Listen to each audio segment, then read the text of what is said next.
You were never the light, Seraphina. You were merely the shadow that made my brilliance tolerable." Those words didn't just break my heart, they incinerated my very soul. 7 seconds.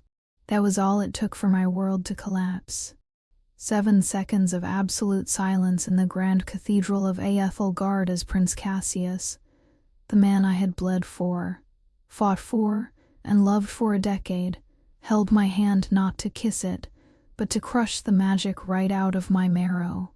The crowd, the same people who had cheered my name as the goddess of the dawn just an hour ago, gasped in a collective, sickening symphony of betrayal. I, Cassius Valeries, crown prince of Ethelgard, hereby reject the bond with Seraphina Thorn. His voice boomed, amplified by the high vaulted ceilings. It was cold. It was surgical. A tainted bloodline has no place on the throne. You are a fraud, a hollow vessel masquerading as divinity. You are nothing but damaged goods. The word damaged hit me harder than the physical blow that followed. Cassius didn't just stop at words.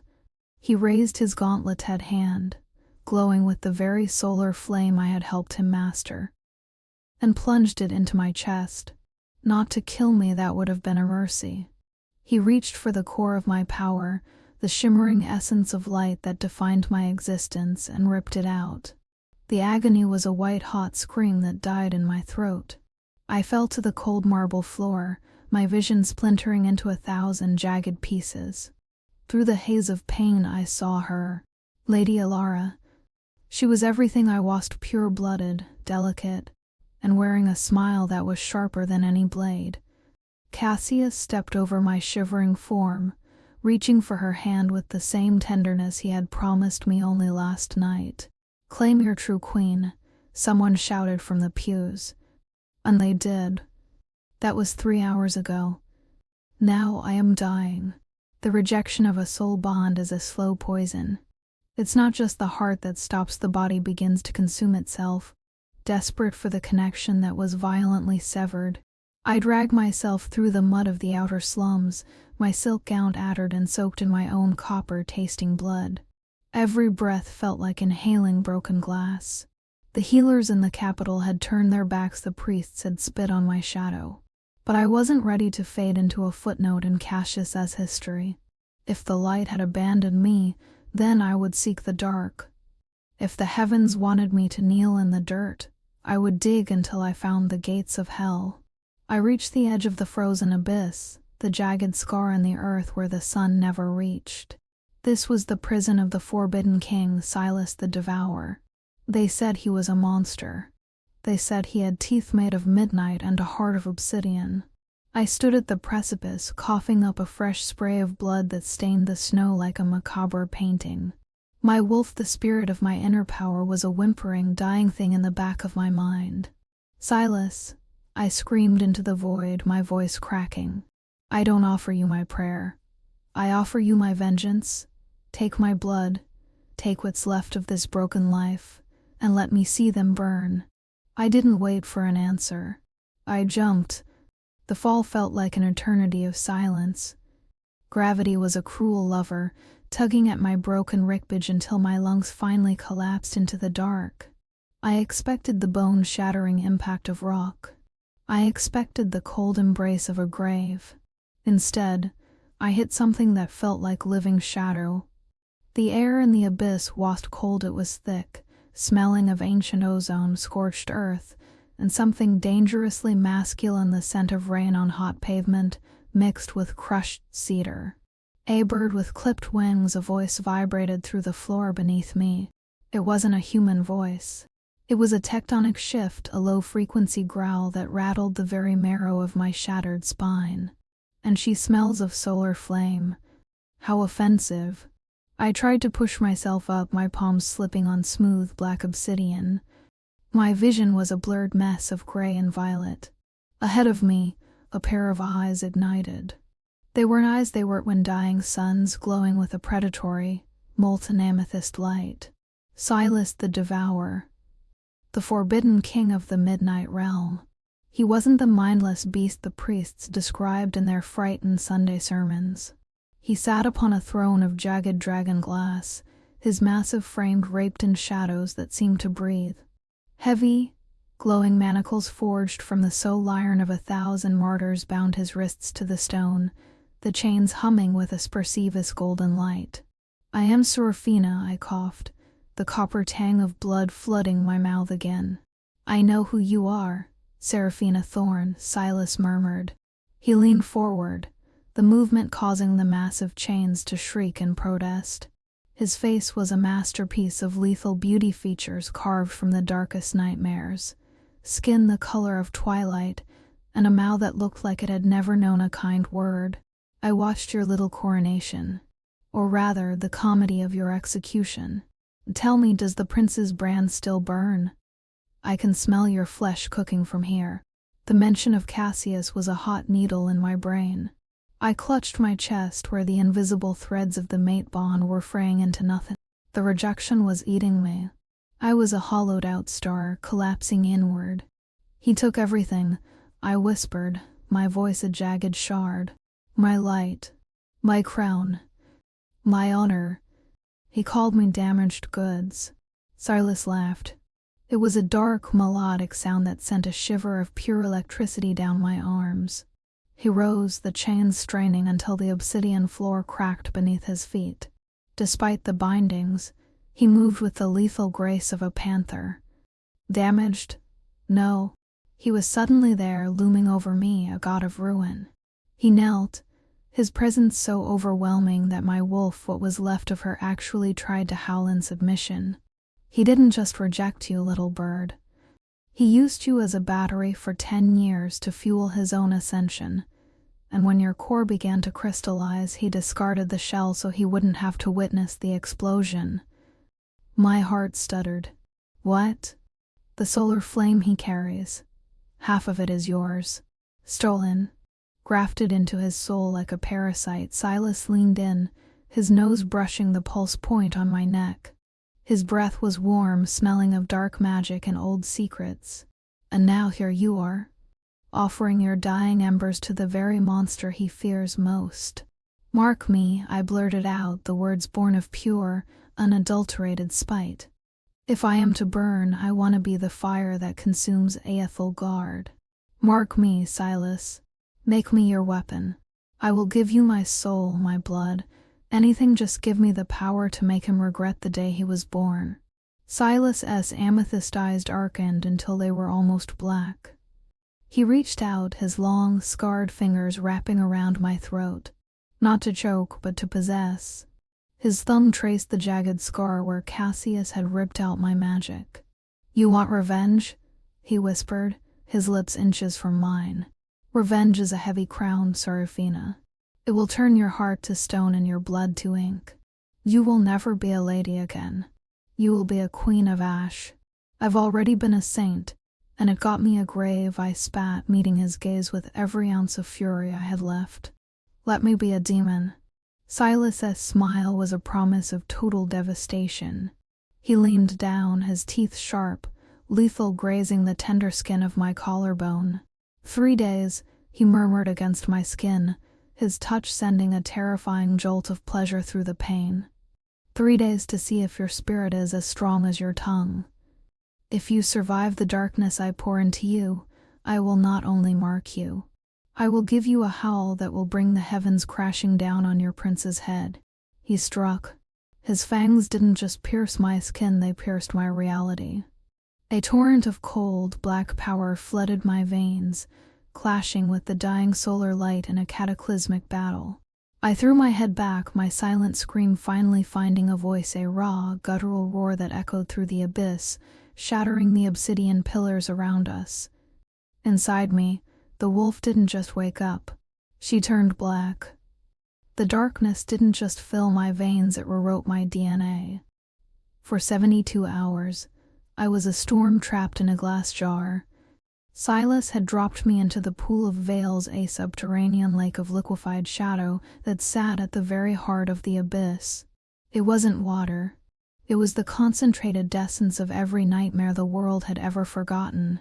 Every time I tried to breathe, the shadow ink flooded my lungs, burning away the lingering, pathetic traces of Cassius' solar light. It felt like being flayed alive, one cell at a time. "Don't fight the drowning, Seraphina." Silas's voice drifted from the obsidian shore, cool and rhythmic, a haunting anchor in my sea of agony. "The light taught you to resist the dark. I am teaching you to be the dark. Surrender the saint, or the demon will have nothing to inhabit."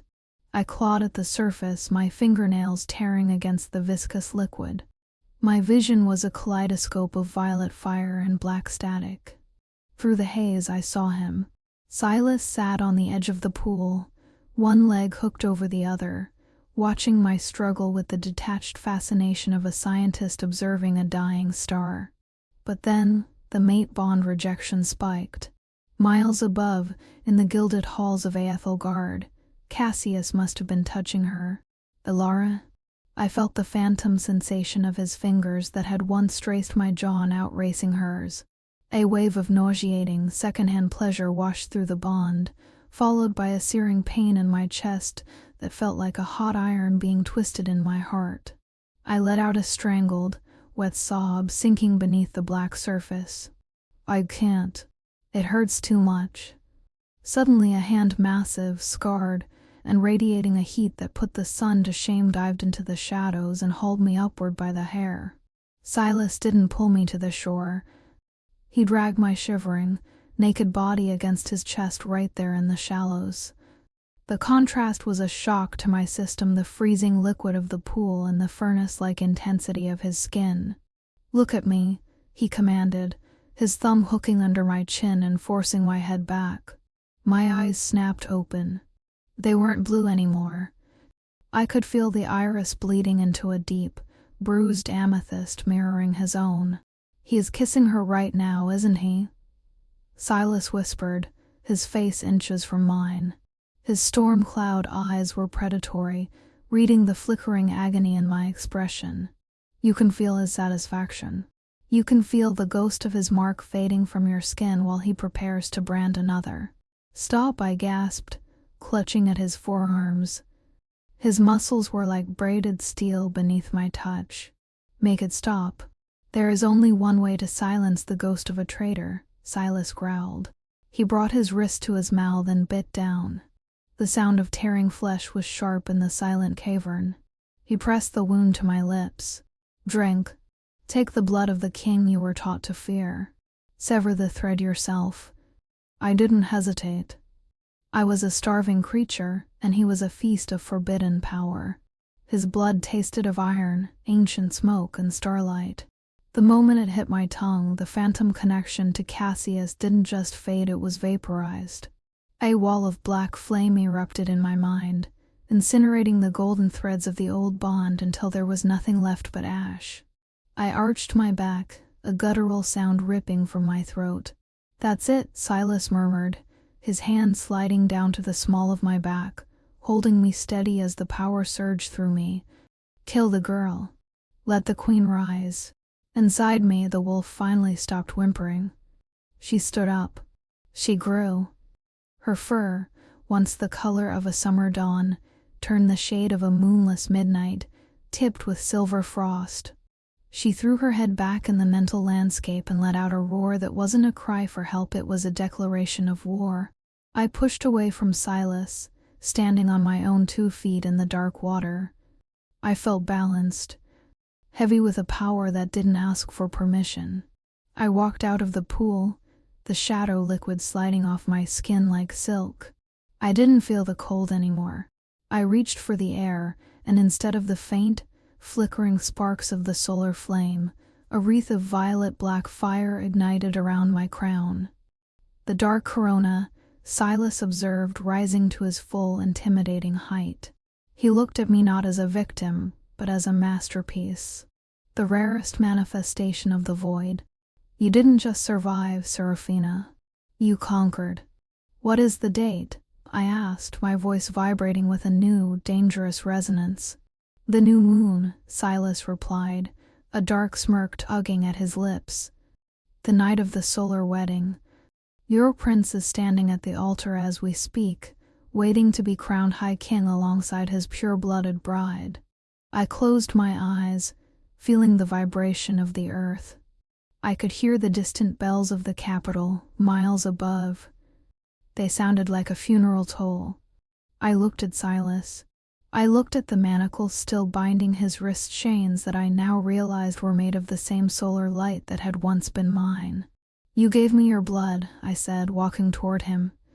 My steps left scorched footprints on the obsidian. "Now let me give you your freedom. We have a wedding to crash." I didn't use a blade. I didn't use a spell. I simply reached out and touched the soul iron chains. My dark fire surged, turning the golden light to black brittle glass. With a sound like a mountain cracking, the manacles shattered. Silas let out a breath, a sound of pure, unadulterated release.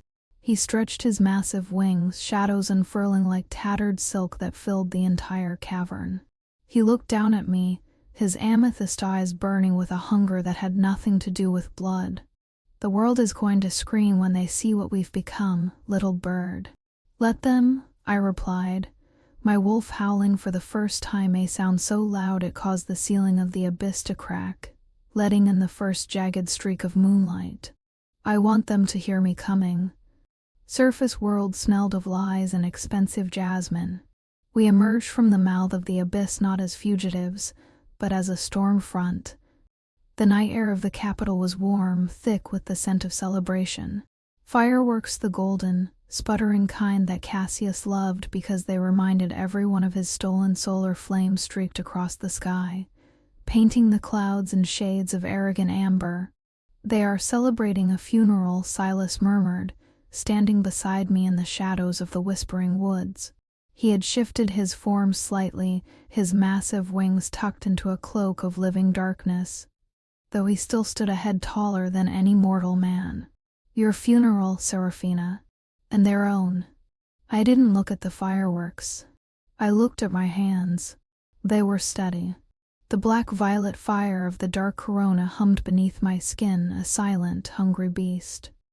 "Let them have their music," I said, my voice as cold as the obsidian floor of the abyss. "I want to see the moment the music stops." We didn't storm the palace. Not yet. I wanted the slow burn. I wanted to walk through the front gates and watch them realize that the girl they had trampled into the mud had returned as a goddess of ruin. Silas draped a necklace of raw shadow pearls around my neck. As they touched my skin, they shimmered, weaving a glamour that hid my silver markings but couldn't quite mask the predatory lethalness of my gaze. "Go," he whispered, his lips brushing my temple, a touch that felt like a brand. "Show them the damaged goods they discarded. I will be in the shadows, waiting to catch the ashes." The grand ballroom of the solar palace was a cathedral of excess. Gold leaf covered every pillar, and the nobility of Aethel guards swirled in silken lace, sipping wine that cost more than a commoner's life. At the far end, on a dais of pure quartz, sat Cassius and Delara. He looked magnificent in his white and gold military regalia, the stolen light radiating from him in a warm, comforting glow. Alara leaned against him, her head on his shoulder, wearing the Thorn family tiara, mighty aura. I pushed through the heavy oak doors. I didn't announce myself. I simply walked into the room. The conversation didn't die instantly. It trickled away, starting from the perimeter and moving inward like an ink stain on a white cloth. People turned, drawn by the sheer gravitational weight of my presence. I was wearing a gown of midnight silk that seemed to absorb the light from the chandeliers. My hair, once pale gold, was now a deep, metallic silver that cascaded down my back like a waterfall of starlight. "Who is that?" I heard a duchess whisper. "A foreign princess. She looks dangerous." I walked straight toward the dais. Every step was a rhythmic strike of a war drum in my head. Cassius was laughing at something a courtier said when his eyes finally found me.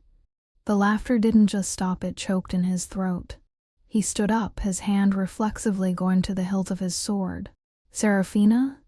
His voice was a strangled rasp. Beside him, Delara blanched, her grip tightening on his arm. "Impossible. You died in the outer slums. The healers said your bond was completely severed." Reports of my death have been greatly exaggerated, Elara, I said, my voice carrying to every corner of the silent hall. I stopped 10 paces from the dais, my head tilted at a defiant angle. Though I must thank you. The mud of the slums is much more grounding than the silk of this palace. You shouldn't be here, Cassius snarled, though I could see the slight tremor in his fingers. The stolen light within him flickered, reacting to the void within me. You are a traitor to the crown, a tainted bloodline that was rightfully purged. Purged, I laughed, a sharp, crystalline sound that made the wine glasses on the nearby tables vibrate. You didn't purge me, Cassius. You liberated me. I took another step forward. The air around me began to drop in temperature. Frost started to creep across the gold-leafed floor, turning the warm ballroom into a winter tomb. Guards, Elara shrieked. Seize her, Shess practicing dark arts. A dozen solar knights stepped forward, their swords glowing with artificial light. They surrounded me, their expressions a mix of duty and sheer terror. I wouldn't, I warned, my amethyst eyes igniting with the dark corona. Seraphina, stop this madness, Cassius commanded, stepping down from the dais. He tried to use his alpha voice, the one that used to make me kneel. You are weak. You are broken. Whatever trickery you've found in the dark won't save you from the solar flame. You keep using that word, I murmured, my black fire beginning to lick at my fingertips. Weak. Let's test that theory, shall we? I didn't lunge. I didn't strike.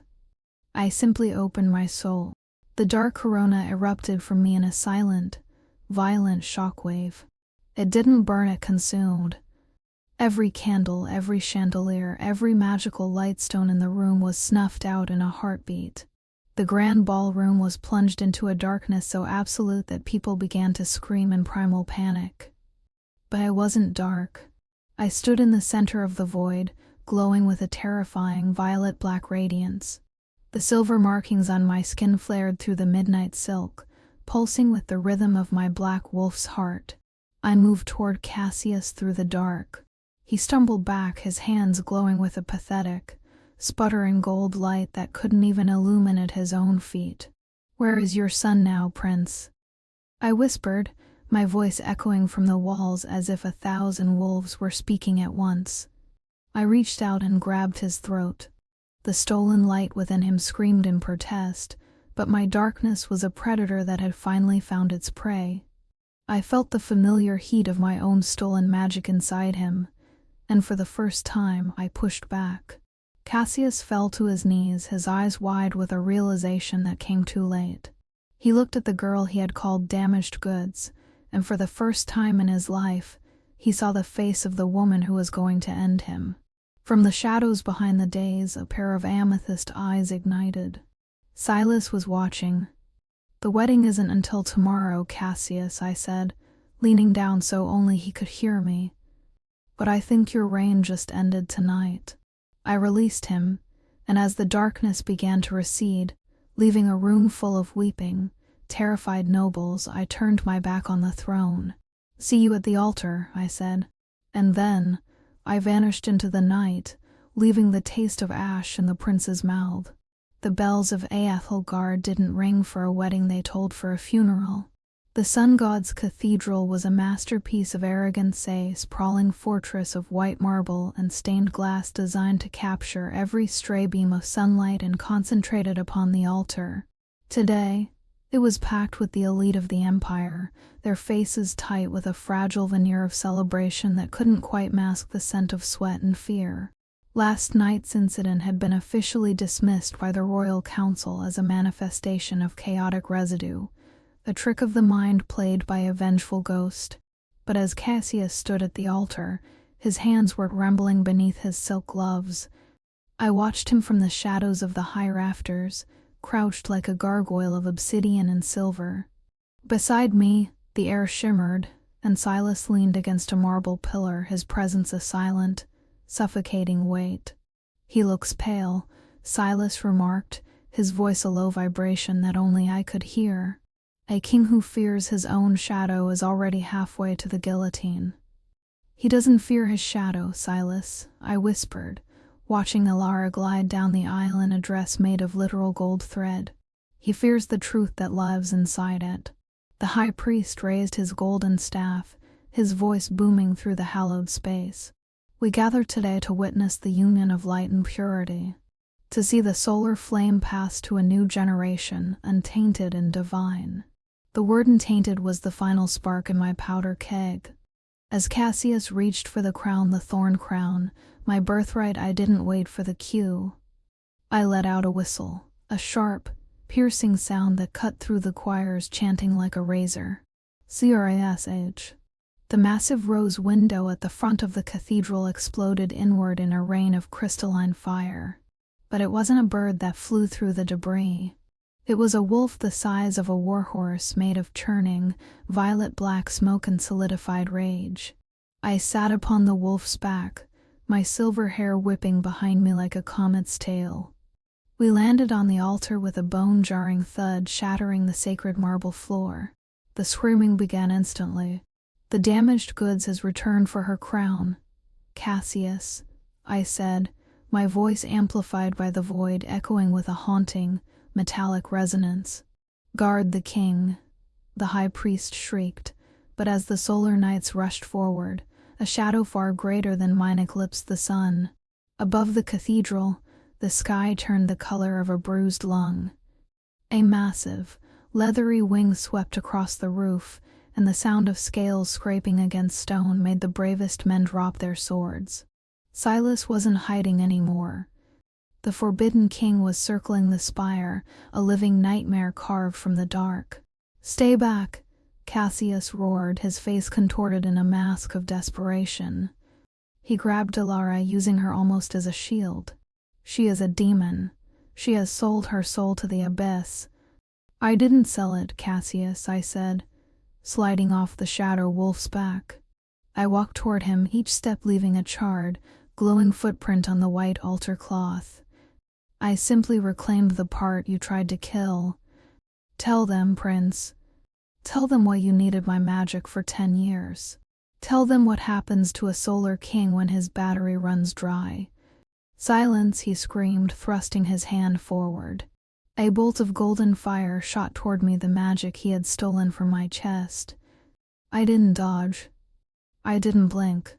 I raised my hand, and the dark corona flared. The black fire swallowed his golden bolt whole, devouring the energy as if it were nothing more than a snack. "Is that all?" I mocked, stepping into his personal space. The temperature around us plummeted until Alara's breath hitched in frozen gasps. "You've grown weak, Cassius. Stolen magic is like a borrowed coat, it never quite fits right, does it?" I grabbed his wrist, and the contact was electric. I didn't pull away, I pushed my consciousness into him, forcing the truth to the surface. In the minds of everyone present, a vision erupted, a memory forced into their collective psyche by my new power. They saw a young Cassius crying in a dark room, his veins turning black because he was born without a spark. They saw the night he drugged me, the night he used a forbidden ritual to graft my soul to his own, turning me into a living siphon. The cathedral fell into a deathly silence. Even the high priest lowered his staff. "He is a leech," a voice shouted from the pews. "A fraud," another cried. "Look at her." I ripped the silk bodice of my gown just enough to reveal the jagged, glowing scar over my heart. Under the influence of the dark corona, the scar wasn't a sign of weakness, it was a map of his crimes, pulsing with a vengeful violet light. "You called me tainted because I wasn't enough of a slave for you anymore," I whispered, leaning close to his ear as he collapsed to his knees, his golden aura flickering out like a dying candle. "But look at me now. I am the very thing that will swallow your son." I reached for the crown in his shaking hands. As my fingers touched the gold, the metal groaned. The holy gems shattered, replaced by shards of obsidian that grew from the frame like thorns. I didn't put it on my head. I crushed it.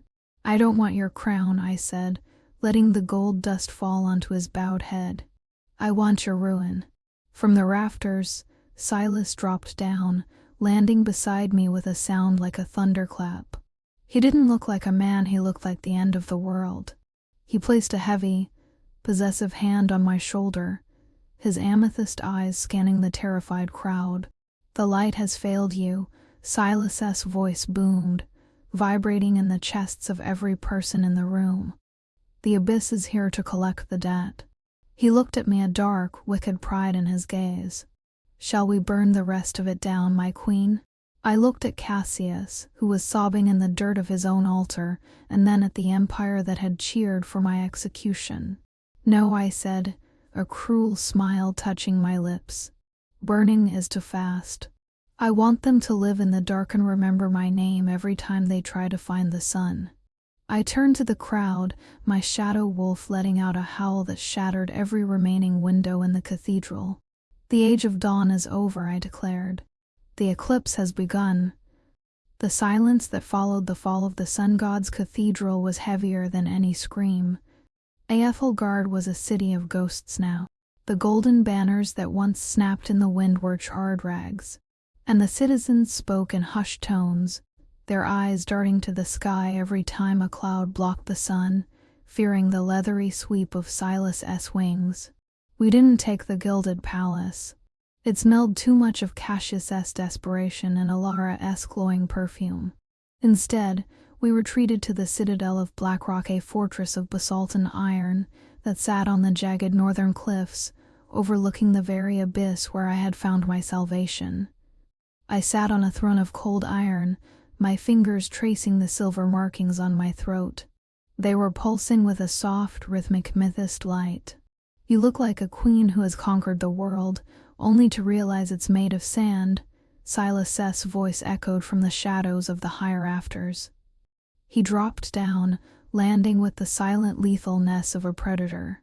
He was shirtless, his dark skin covered in ancient, glowing runes that mirrored my own. "I didn't realize how much of their loyalty was just cowardice," I said, looking at the stack of fealty pledges from dukes and counts who, only a week ago, were calling for my head. "They don't love the light, and they don't love the dark. They only love the hand that isn't currently crushing their throats." Silas walked toward me, his presence a gravitational force. He stopped between my knees, leaning over the armrests of the throne until his face was inches from mine. "That is the nature of the flock, Seraphina," he murmured, his breath smelling of dark wine and smoke. "They need a shepherd. The only question is whether the shepherd uses a crook or a blade." He reached out, his thumb brushing my lower lip. The contact was a jolt of pure energy, but beneath it, I felt a shuddering chill. The dark corona was powerful, but it was cold. It didn't warm the blood like the solar flame, it consumed the heat of the host to fuel its violet brilliance. I was shivering, though the room was lit by a dozen braziers. "You're freezing," Silas noted, his brow furrowing. "It's a small price to pay," I replied, trying to pull away, but he didn't let me. In one smooth motion, he hauled me off the throne and into his arms. I gasped, my hands instinctively clutching his shoulders. He was like a furnace. His magic, the raw, ancient power of the abyss, didn't just warm my skin, it seeped into my bones, quieting the ravenous hunger of the dark corona. "Don't be a martyr, little bird," he growled against my ear, his voice a low rumble that vibrated in my chest. "You are my mate now, whether the heavens recognize it or not. My strength is your hearth." "Why are you doing this, Silas?" I whispered, my forehead leaning against his neck. "You're the forbidden king. You could have walked out of that abyss and burned the whole continent to a cinder. Why stay with a damaged priestess?" Silas grew still. He carried me to a large fur rug before the fireplace, sitting down with me in his lap, his massive arms wrapping around me like iron bands. "Because you weren't the first thorn to jump into that abyss," he said, his voice heavy with a secret 100 years old. "A century ago, it was your great-grandmother, Queen Valerica, who forged the chains that bound me. She didn't do it out of justice. She did it because I refused to be her pet. She stole my heart literally and hid it within the thorn bloodline. My heart stuttered. What? The reason you were able to awaken me, the reason our powers call to one another like dying stars. Silas's eyes burned with a fierce, possessive light.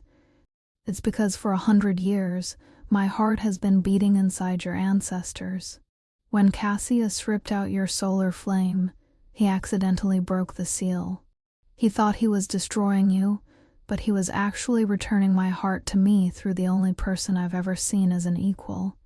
The revelation was a thunderclap. I wasn't just a host for darkness, I was the guardian of the Forbidden King's soul. So you need me to live, I said, searching his face. If I die, your heart dies. Silas's gripped tight until it was almost painful. If you die, Seraphina, I will tear the sky down until there is nothing left but silence. It's not about the heart anymore. It's about the woman who chose the monster. He leaned down, his kiss desperate and hungry, a collision of teeth and shadow. I responded with a ferocity that surprised us both, my black fire twining with his amethyst sparks. But the moment was shattered. The heavy iron doors of the throne room groaned open. A figure stood there, draped in a tattered golden cloak that had seen better days. He was old, his skin like parchment, but his eyes bright, cold blue, were unmistakably royal. Old King Valery's, Cassius's father, the man who was supposed to have died in the Great Cleansing 5 years ago. A touching reunion, the old king rasped, leaning on a staff made of white ash. But I'm afraid the heart Silas speaks of isn't a gift, Seraphina. It's a ticking clock. Silas stood up, pulling me behind him, his shadow wings unfurling in a display of lethal aggression. Valery's. I should have finished you when I had the chance.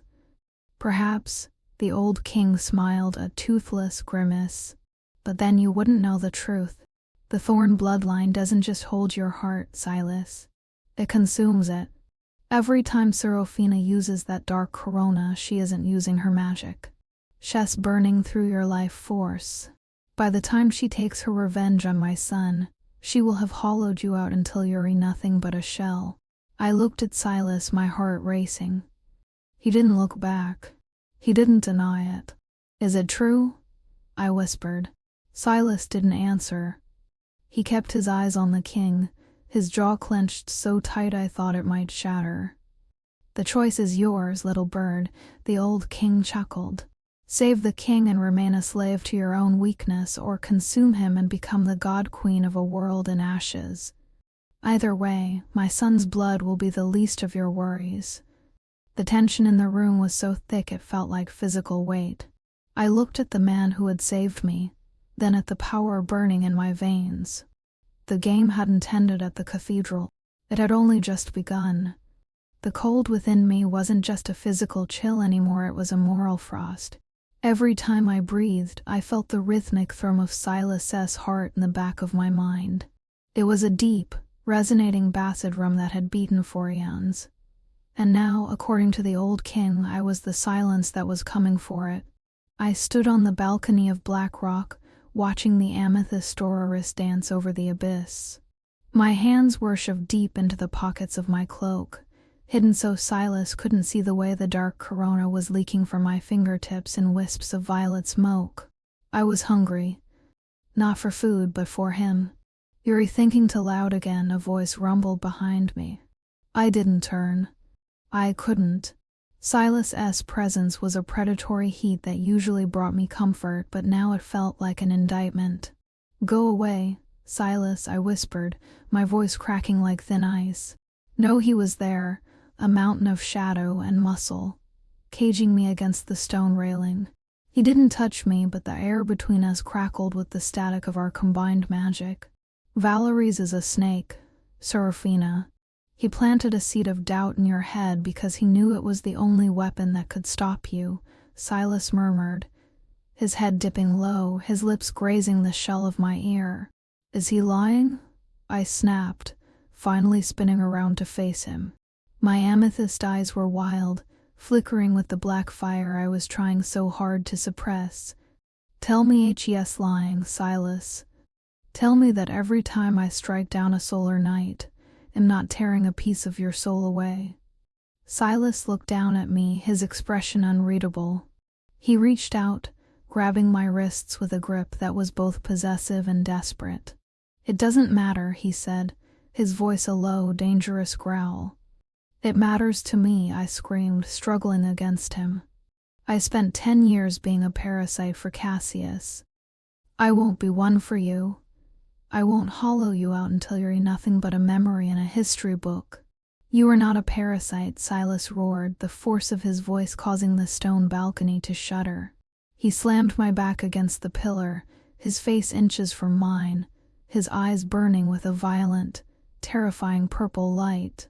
"You are the reason I want to live. Do you think I sat in that abyss for a century because I couldn't break those chains? I waited because there was nothing on the surface worth returning to, until you fell." He released my wrists and grabbed my face, his thumbs digging into my cheeks. "If my life is the fuel for your fire, then let me burn," he hissed, his mouth hovering just over mine. "I would rather be ash in your hands than a king in a world without you. Do you understand me, Seraphina? Don't you dare try to be noble with me. Don't you dare try to protect me by becoming weak again." "I can't, I love you too much to kill you," I sobbed, my resolve crumbling under the sheer gravity of his devotion. "Then kill them instead," Silas replied, his kiss hitting me like a physical blow. It was a collision of souls, raw and devastating. As our mouths met, the dark corona exploded. It didn't care about my guilt, it only cared about its king. I felt the surge of power, Silas's power, flooding into me, mending my frayed nerves and setting my blood on fire. But as the pleasure peaked, a scream echoed through the bond, not from Silas, but from the earth itself. Miles away, at the border of the Whispering Woods, the sky was turning a sickly, artificial yellow. I pulled away, gasping, my silver hair glowing with a frantic light. "Cassius." "HES harvesting," Silas growled, looking toward the horizon. Through our shared consciousness, we saw it. Cassius wasn't hiding in a cave he had taken over the border village of Oakhaven. He was standing in the town square, surrounded by the old king's dark acolytes. He wasn't using solar flame anymore. He was using a forbidden soul siphon, a ritual that turned the life essence of innocent villagers into a crude, violent version of the light. He was building an army of husks. "HES trying to draw us out," I said, my heart turning to lead. "He knows if I come to stop him, he'll have to use the corona.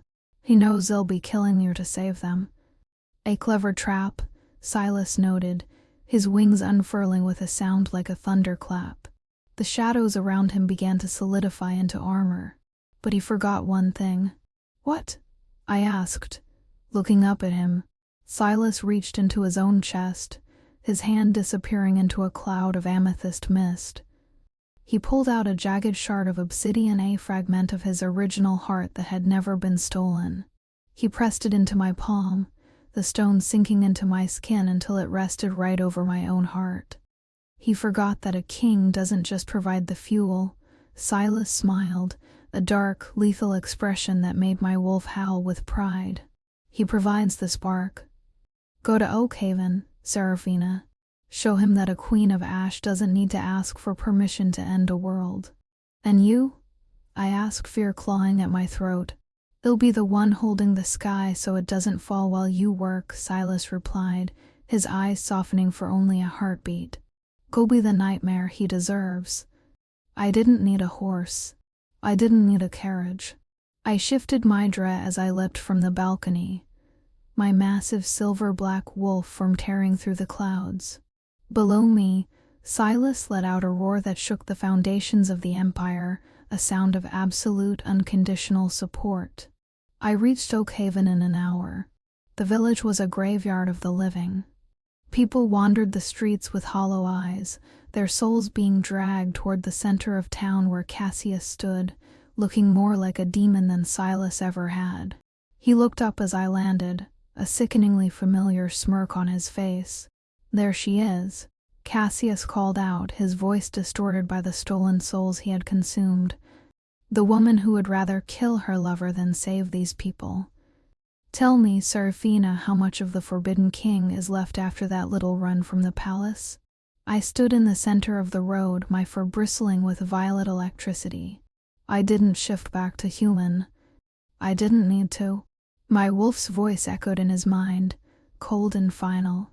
More than enough to watch you die, Cassius. The battle didn't start with a sword. It started with an eclipse. I opened my jaws, and for the first time I didn't just howl. I breathed. The dark corona poured from my throat, a river of violet-black fire that didn't just burn the hux, it severed the connections Cassius had made. I felt Silas's strength draining, felt the shard in my chest pulse with a frantic, dying heat. Every blast of fire was a year of his life.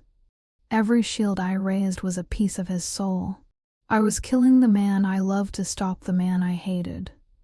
And as Cassius laughed, drawing more power from the dying villagers, I realized the old king was right. But he was also wrong. Because Silas wasn't just my fuel. He was my reason.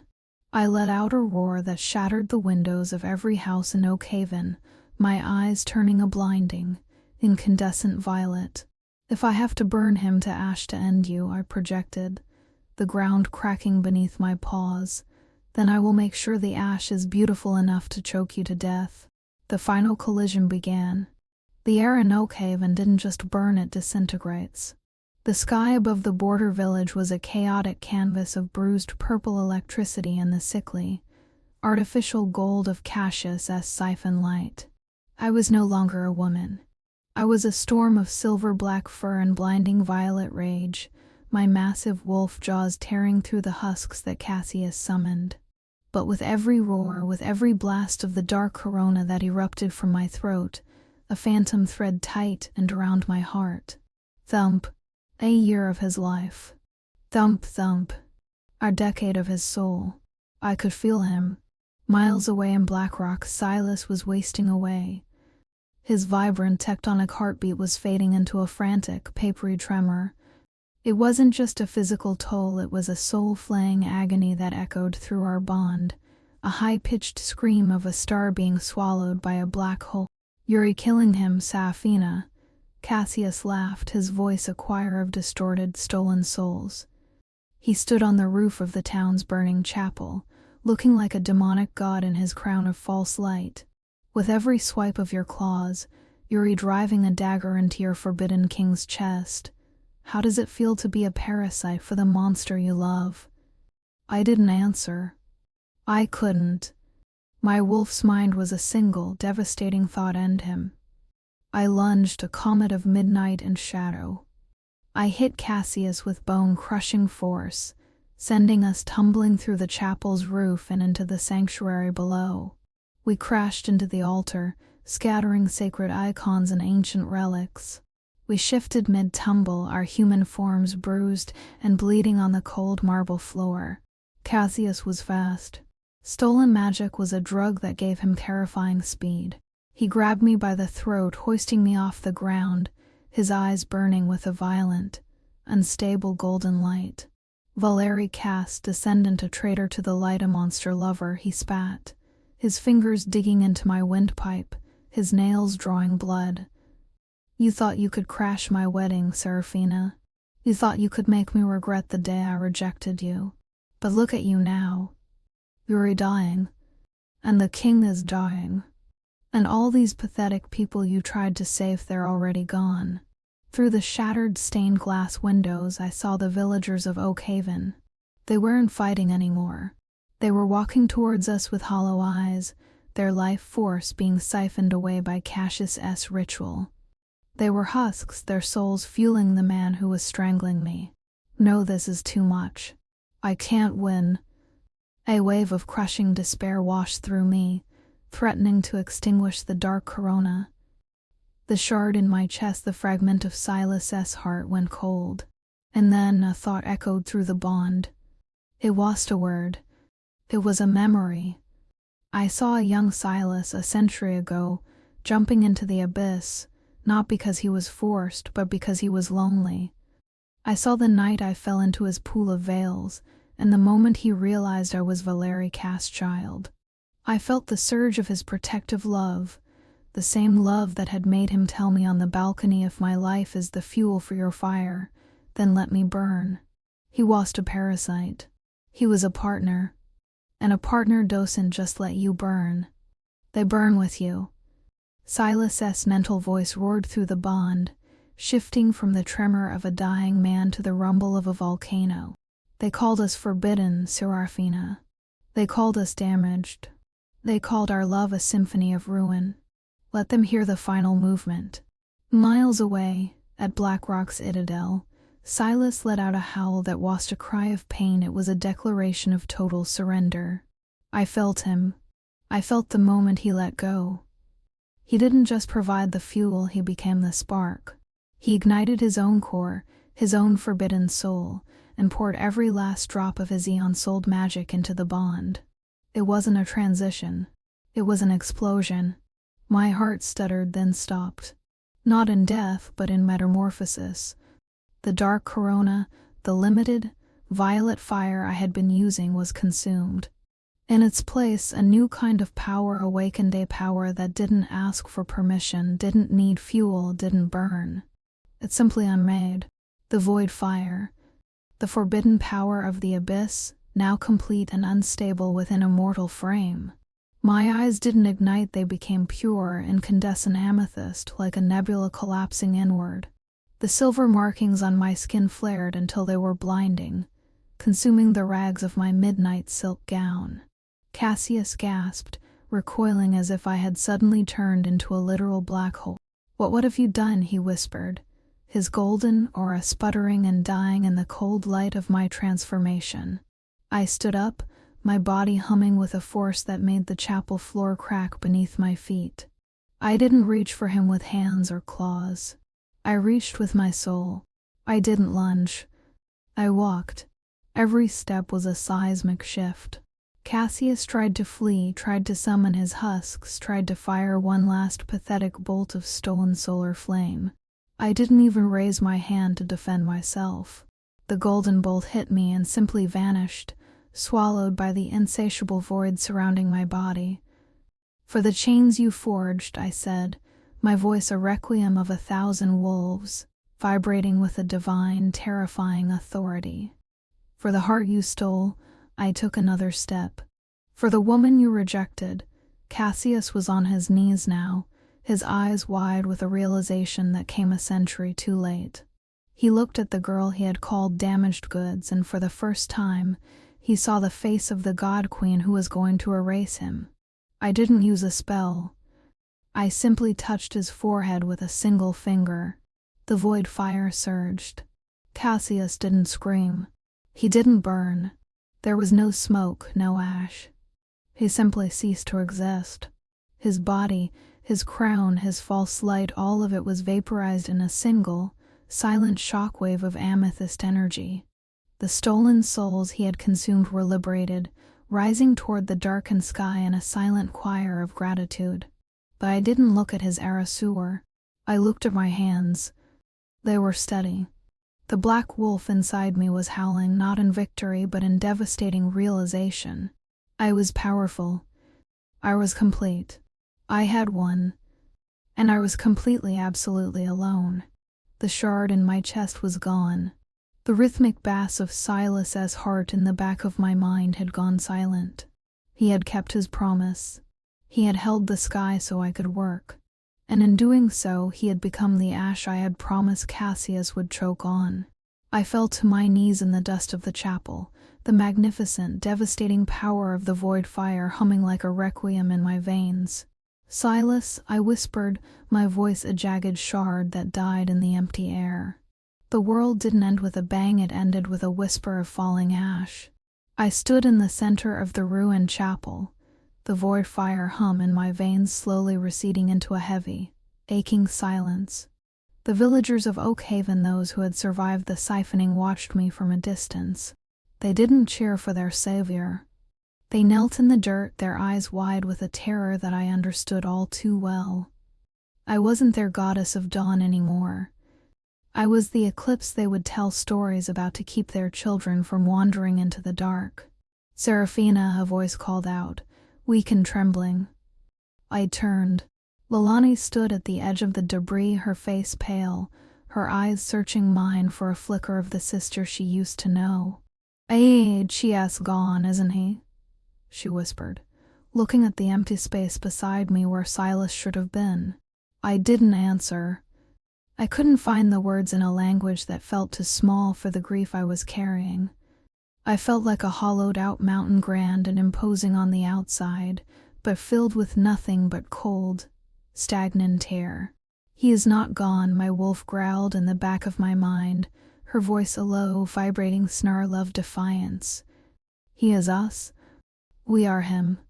The king does not die, he merely changes shape. The realization hit me like a physical blow.